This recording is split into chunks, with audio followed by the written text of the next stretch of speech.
Hi, I'm Jackie Wilhelm. I'm the Director of Children's Ministry for Crossroads Christian Church in St. Matthews. This month, we're talking about integrity. So what is integrity? Integrity is choosing to be truthful with everything that you say and do.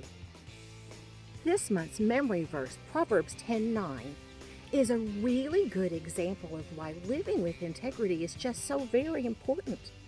Anyone who lives without blame walks safely, but anyone who takes a crooked path will get caught. We think of the Bible as a book, but did you know it's really 66 books? And many of those books started out as letters, and many of those letters, they were written by the Apostle Paul. One of those books is the Book of Philippians. Paul wrote this to the new believers in the city of Philippi to encourage them because, life wasn't exactly easy for the new believers. It's interesting to me that Paul wrote this letter to encourage the Philippians because when he wrote it, he was in jail for doing something that, really isn't a crime. He was telling people about Jesus, and it got him arrested. I don't know about you, but I'm pretty sure it wouldn't be my first thought to write a letter to encourage someone else when I was sitting in jail.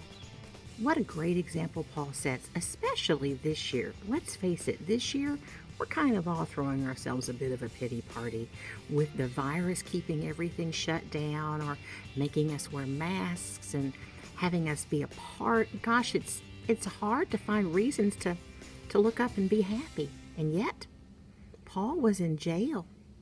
And Paul decided there was so much to be happy about, he wanted to tell others. Towards the end of the letter, chapter 4, verse 8, Paul wrote something extra special I want us to think about today. Finally, brothers and sisters, whatever is true, whatever is noble, whatever is right, whatever is pure, whatever is lovely, whatever is admirable, if anything is excellent or praiseworthy, think about such things. You know, when things get rough, it might just be easy to throw up your hands and say, whatever.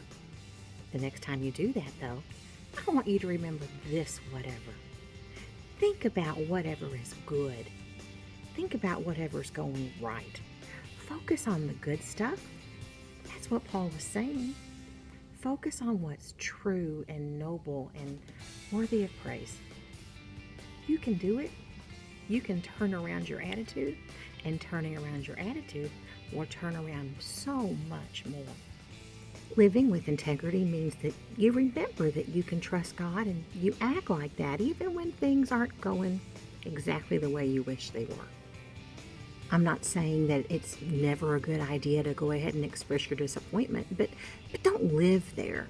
Once you've decided, this is not the best thing that's happening, go ahead and say so, but then move on. Figure out a way to take that thing, whatever it is, and make it a little bit better. Things don't have to be perfect to work out. Maybe you just need to make an adjustment or two. Are you frustrated because mom and dad have limited your screen time? Well, what can you do to have fun that doesn't involve a screen? Maybe you can build with your Legos. Maybe you can ride a bike. Maybe you can see if your siblings want to play a board game. Is there a subject in school that's troubling you? Gosh, I've been there. I completely understand. But you know what? You can do two things. One, you can focus on the things that you already are good at. And two, you can work to get better at that thing that you're struggling with. When times are hard, take Paul's advice. Focus on what's true. What's true about God? God loves you, and God is always with you. I've really enjoyed learning all about integrity with you this month, and I cannot wait to learn more about our loving God with you again next month. Goodbye.